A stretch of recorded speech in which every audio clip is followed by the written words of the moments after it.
And we appear to be live. Good morning, beloveds. Wow, my hair is really... it needs to be washed, which I'm going to go do in a minute. Okay, but we are doing Living Science of Mind. And apparently I'm easily distracted today. So let's do the housekeeping and then we'll move on to... Living the Science of Mind. So the housekeeping is simply me reminding you that we are Creative Life Spiritual Center. The website is creativelife.org. The constant contact email is info@creativelife.org. If you email that, you get one email a week and it lets you, it tells you what's going on for the week and the month. There are two things that you need to know. One, the hot links are hot. If it says click here now, it means it. And two, it's a blind CC, which means nobody will get your email. So one email a week. Unless something unusual happens, because it is hurricane country and hurricane season. So, yeah, that's it. So please feel free to get on that email list. And then the last part I always like to remind you is about the social medias. Why do I remind you about the social medias? Because, we don't monetize them. We don't want to deal with the ads any more than you do. So what we ask you to do instead is to help us out by engaging with the pages. Like, subscribe, follow the page based on the platform. And then, and then with the individual post, like, comment and share. We would appreciate it. You can share the pages too. Feel free to, copy those links and share those. Get your friends to like, subscribe, and follow. So, all right. All right. So what we are doing today is how to create a spiritual chain reaction. Okay. Just reminder, these came out of the at-home course. And so,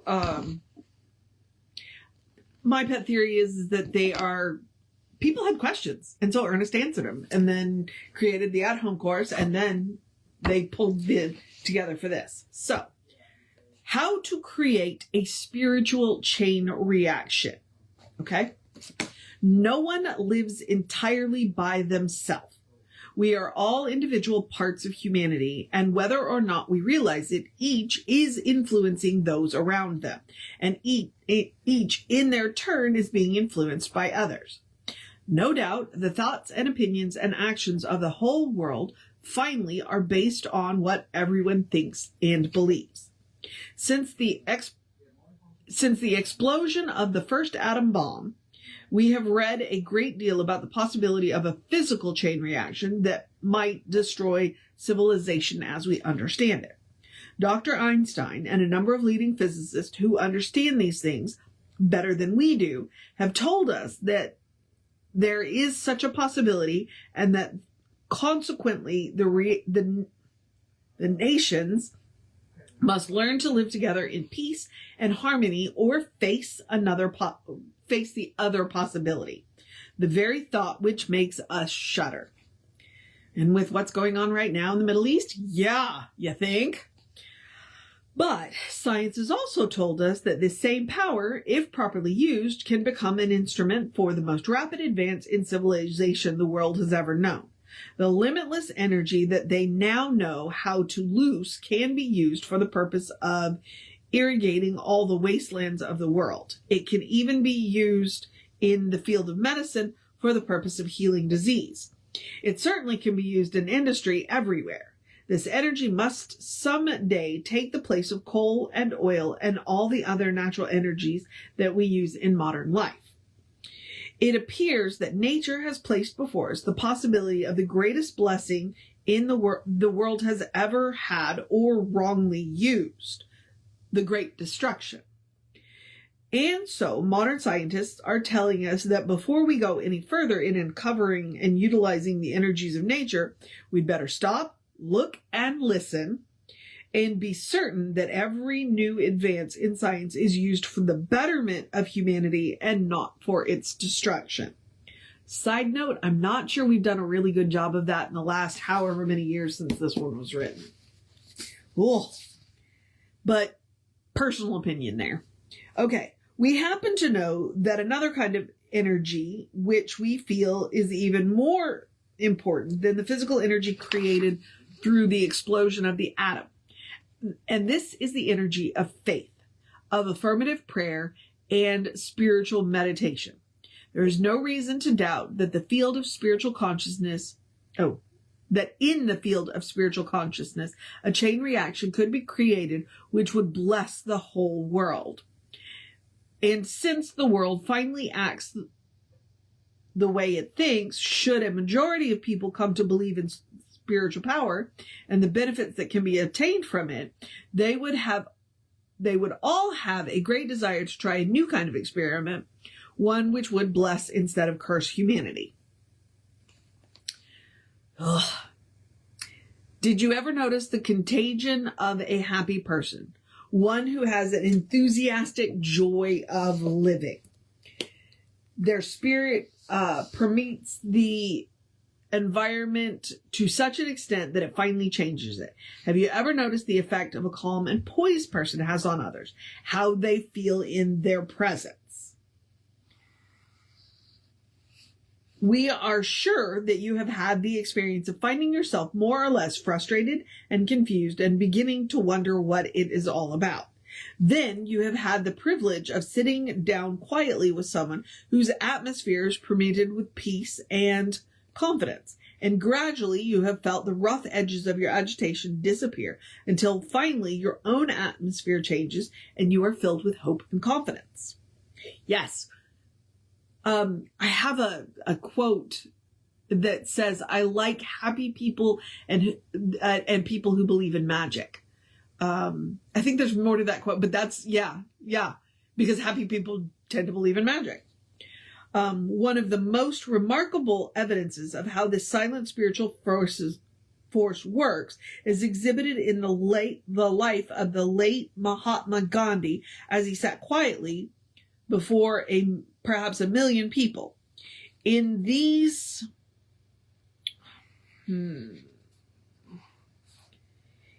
great public meetings, a combined atmosphere of confidence and faith was created, which they called darshan, D-A-R-S-H-A-N, in case you want to look it up, which means the united spiritual force of a great multitude of people. Vincent Sheehan, who wrote a book about Gandhi called Lead Kindly Light, could be Led Kindly Light, I'm not sure, said that he had felt this spiritual realization so completely that it was as though he had bathed in some refreshing stream of light. This is an example of how spiritual reaction can work. It reaches out to all around and sets in motion a chain reaction to which there is no limit.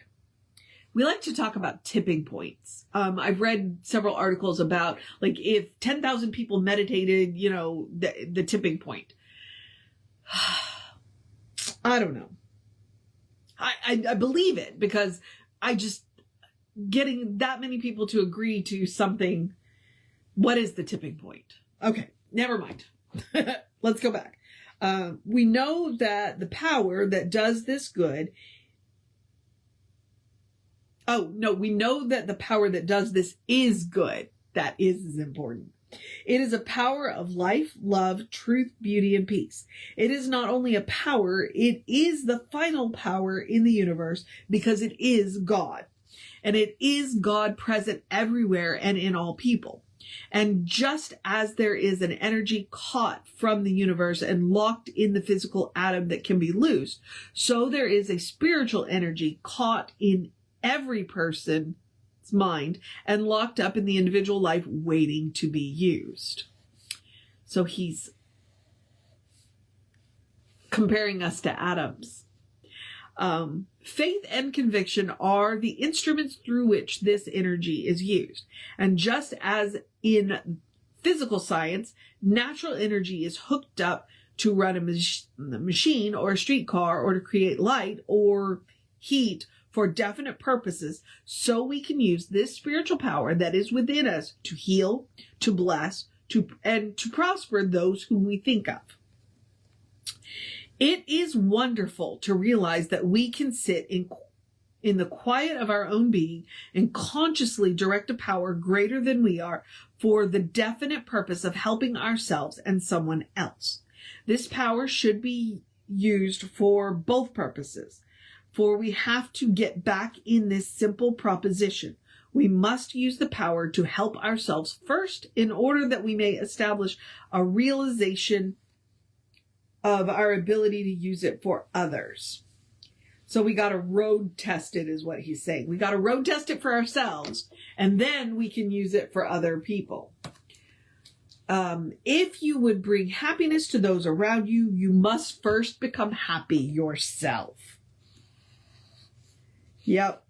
That helps. That helps a lot. I'm not sure that you necessarily, like, you can make people happy without necessarily being happy yourself, but I think it helps and goes a long way.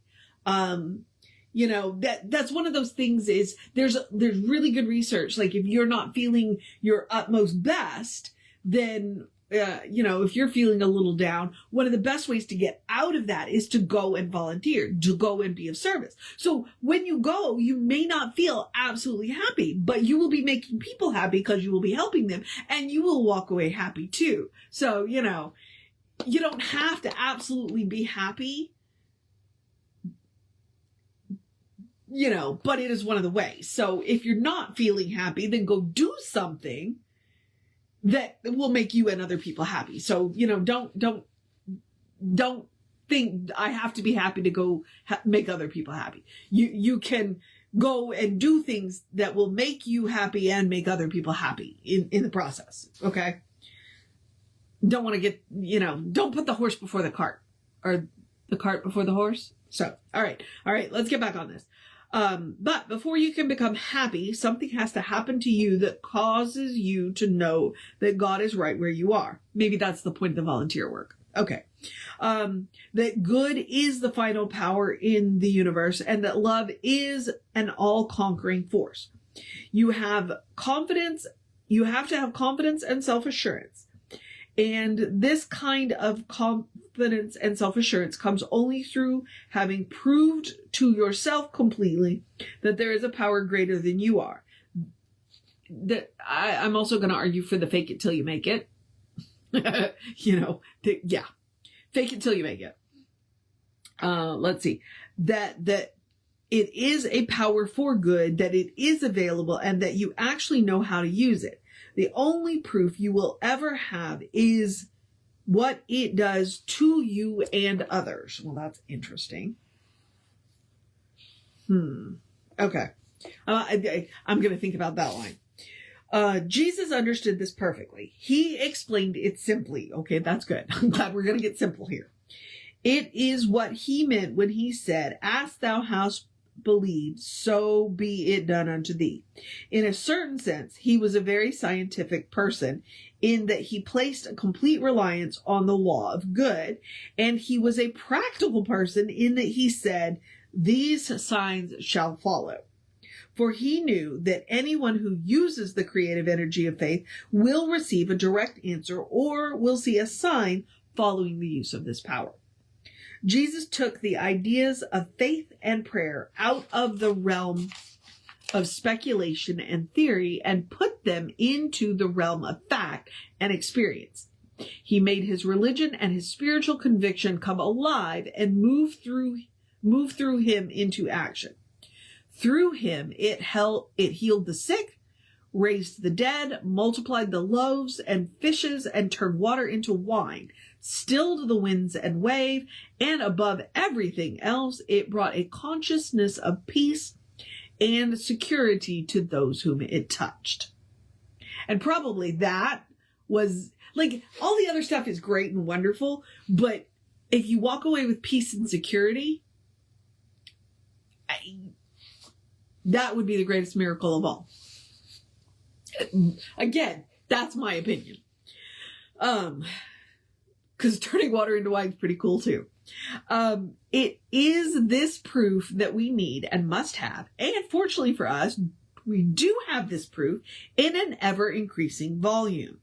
We can pray effectively if we decide to. We can build up a faith within ourselves if we have the will.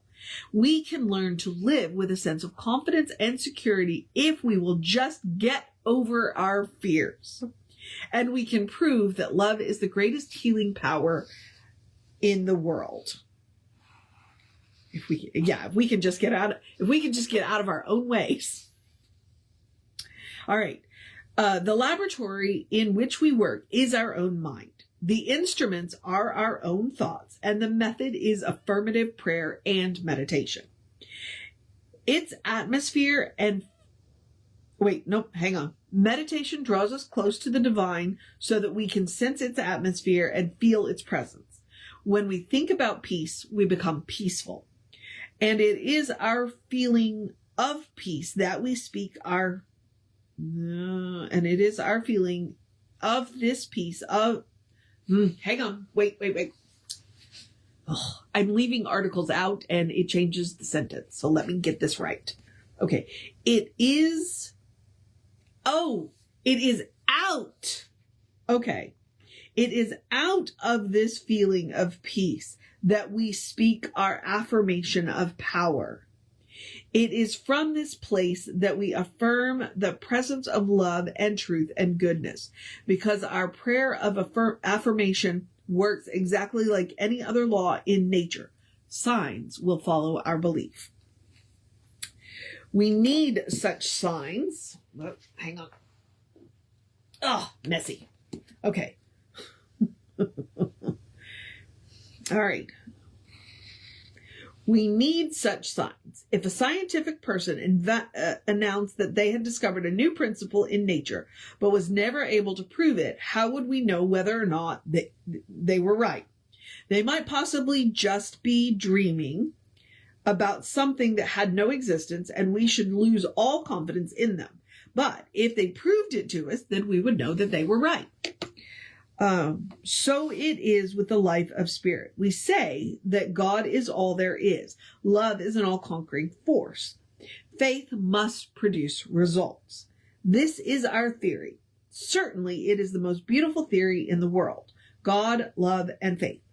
But now we have to prove our claim. And in so doing, we shall double our capacity to use this power. We should use this power in everything we do. And I think that's one of the things that we're not good at. It's like we have this tendency to go to God only when there's a problem. And it's like, no. When you're doing good works, you should go to God too. Use that power all the time, not just when there's a problem. Use it for good things too. Use it to multiply the good. All right. The power that holds a grain of sand in place is the same power that holds the planets in their places. There's nothing big or little, hard or easy, as far as the power is concerned. It is the same power working in and upon everything. This is the power that we use. Do not hesitate to use affirmative prayer for any good purpose and for all purposes that are constructive. For in doing so, you will most certainly be starting a chain reaction in that particular direction. Do not think it is unimportant for you to be friendly to everyone you meet, because your friendliness will start a reaction in them, which will cause them to be friendly to everyone they meet, and the thing will multiply and expand.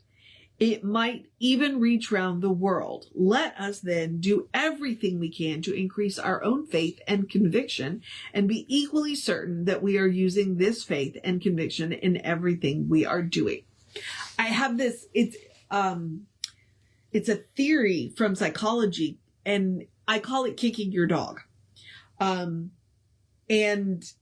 because it's like, if the boss comes to work angry, and then he yells at his employee, and then the employee goes home and yells at his spouse, and then the spouse then yells at the child, and then the child kicks the dog.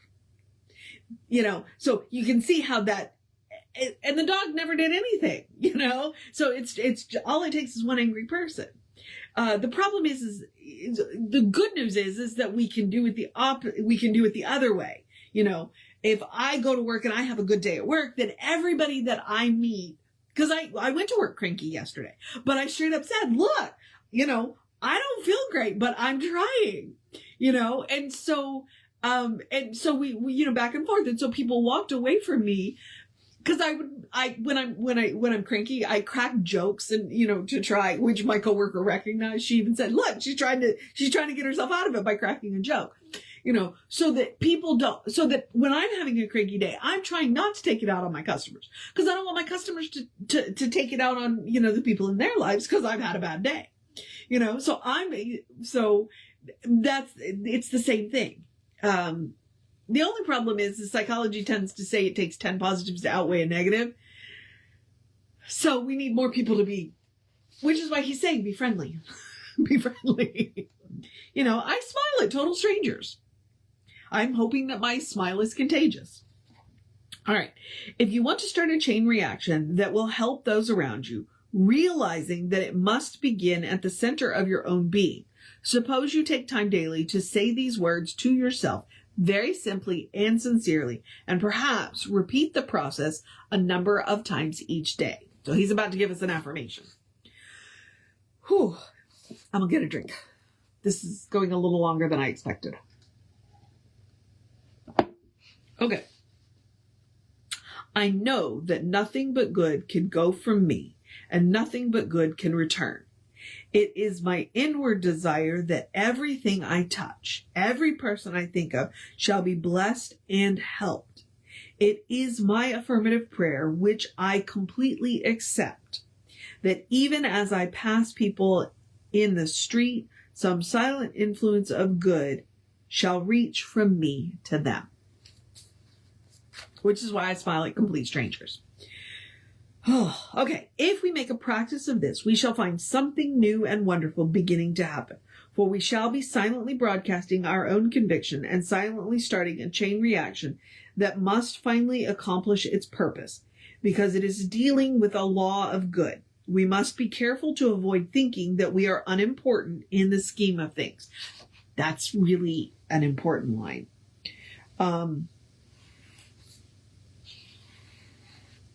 God don't make no junk.